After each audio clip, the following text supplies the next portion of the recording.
Running cuman ajang pamer gengsi. Running bukan olahraga murah lagi. Kata budak korporat dengan gaji UMR yang kerjanya 9 to 5. Seperti saya.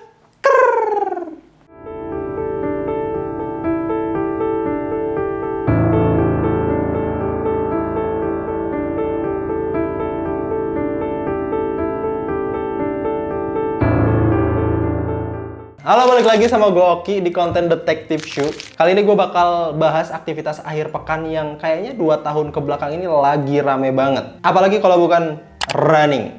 Jadi sampai hari ini sering banget terjadi perdebatan di kalangan netizen apakah running itu olahraga murah atau mahal. Sampai gua nemu artikel ini nih. Singkatnya, artikel ini tuh bilang kalau running itu udah jadi olahraga berteknologi tinggi yang nggak murah. Akhirnya ada satu hal yang tim Shoepolice ini sadari kalau ternyata running ini memang udah lebih dari sekedar olahraga biasa. So, langsung aja kita bahas.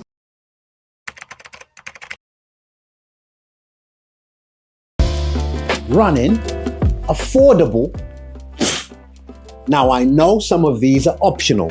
Some of these things are nice to haves. But you can't tell me running is as cheap as just finding shoes. Like, look at it.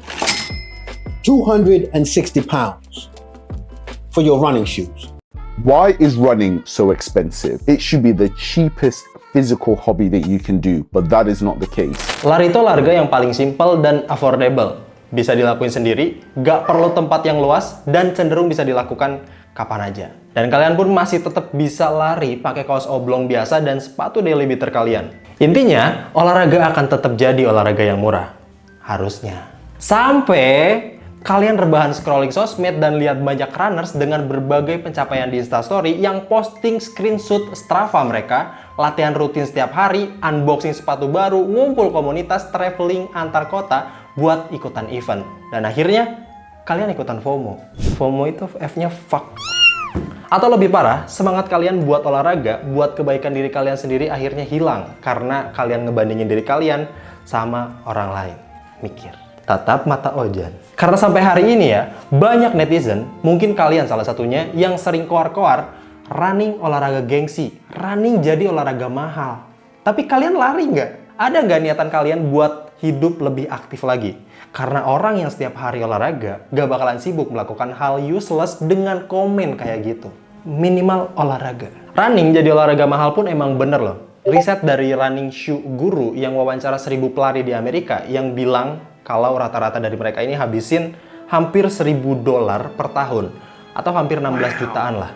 Cewek dan cowok ini beda. Cowok rata-rata ini habisin $937 per tahun. Sedangkan cewek malah lebih banyak, yaitu $1.132.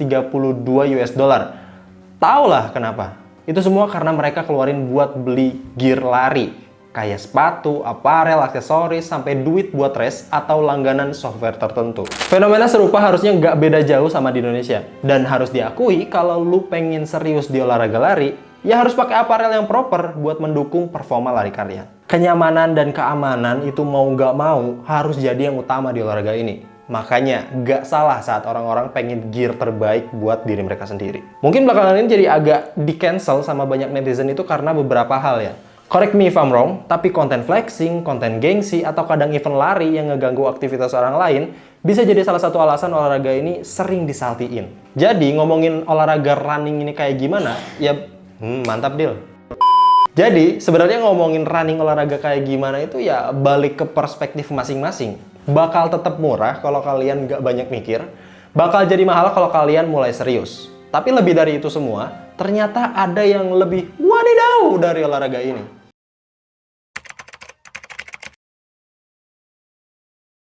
Running sekarang mau nggak mau itu udah jadi olahraga berteknologi tinggi dari atas sampai bawah. Running itu butuh pakaian yang cepat kering dan nyerap keringat. Aksesoris harus bikin lari kalian jadi lebih mudah. Sampai sepatu ini harus dengan teknologi terbaik biar bisa ngejar PB. Dan harga untuk sebuah teknologi itu tentu nggak murah. Jadi sadar atau enggak, ini yang bikin running sekarang ini jadi simbol status baru di masyarakat. Tapi lebih dari semua gear mentok yang mereka pakai dan beli dengan uang mereka sendiri, ada aspek yang jauh lebih penting yang membedakan pelari biasa dengan mereka yang menyatakan diri sebagai runners.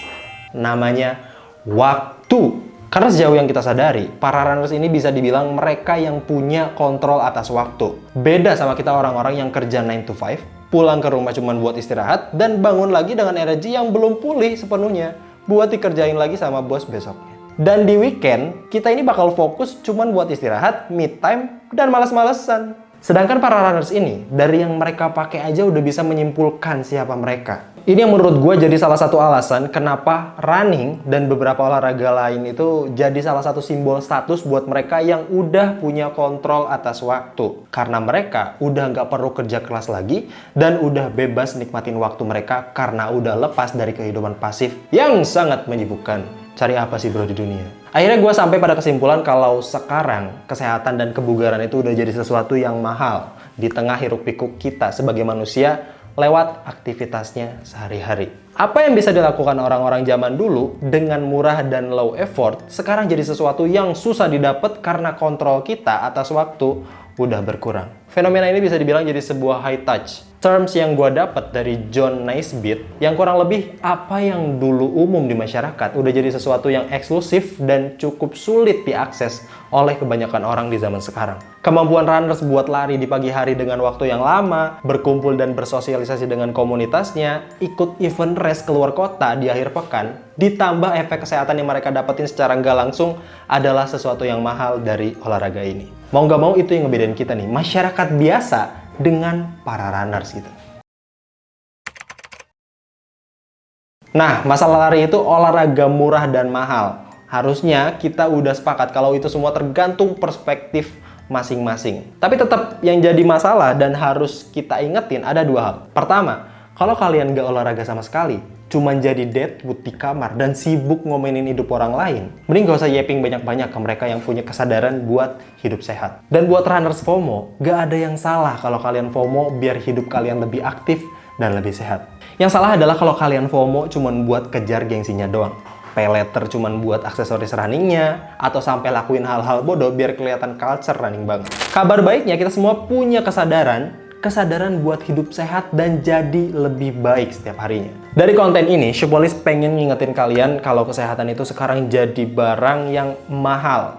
Makanya buat netizen deadwood, come on, touch some grass buddy. Udahan deh bilang running FOMO, olahraga gengsi, dan lain-lain. Barangkali itu cuma mental block kalian karena kalian gak bisa melakukan hal yang kayak mereka lakukan. Sekaligus membenarkan kalau kalian ini punya kemalasan. Itu aja, kita open banget diskusi di bawah. Jangan lupa di komen dan subscribe. Kalau kalian belum nonton bedah Hoka Mach X2, klik di sini. Dan kalau kalian pengen tahu kisah unik brand dunia, klik di sini. Gua Oki pamit undur diri. Kata-kata terakhir hari ini, lari enggan, kerja tak mau. Artinya malas.